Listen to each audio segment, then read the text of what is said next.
Welcome back. So as we can see right here, the root of our application is MyApp. So let's try and jump in and find that component. Now again, I can see here where I'm going because I'm importing MyApp right here in my module. So I can say in the current folder, app.component.ts should actually give me the MyApp, and there we go. And the first thing you see right here is the MyApp actually exports the class MyApp. So here we can see the name is the same.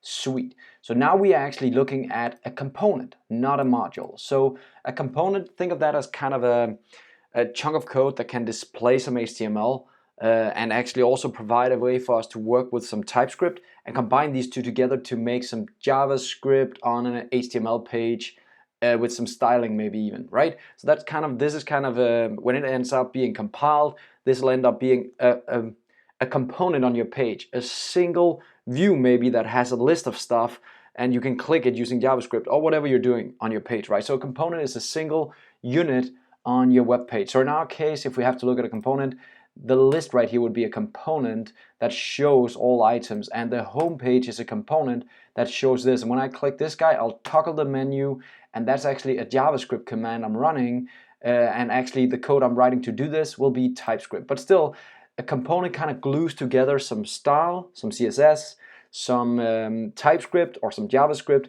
and some HTML. It glues those together. That's what a component does for you. And we have a component right here, the app component, the root component of our application. The first thing we see again is a lot of Angular and Ionic specific information.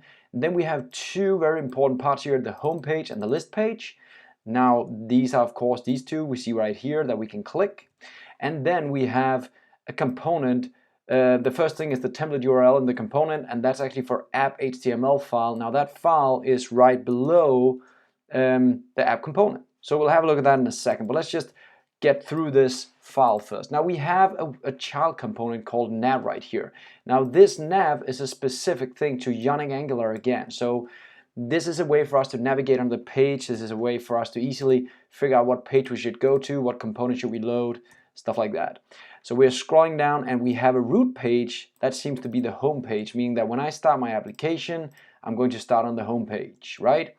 Then we have a list of all the pages. Now that's going to contain an array of JavaScript object with the title and the component. So this is just an easy way of making a JavaScript object available. This could be its own TypeScript file, but let's just keep it simple for now. Now we have the pages array ready, so we can start explaining what pages should be available in our system. What we see here is the constructor. Now, if you don't know about constructors, it's kind of the first thing that's called in our Angular application, Ionic application. So when MyApp is being created, the constructor is being called, and that's going to then send in using something called dependency injections, a lot of different things that we need here for actually creating our application. It's going to call something initialize app, and that's probably creating all the Ionic specific information we need to run our application. And the last thing it does is pretty much just map out the pages we have available. We have a home page and a list page. Now if we want to talk to the home page, we should show the home page component. If we want to work with the list page, we should show the list page component. That makes sense, right? Now these components are actually available, and we'll look at them in a second.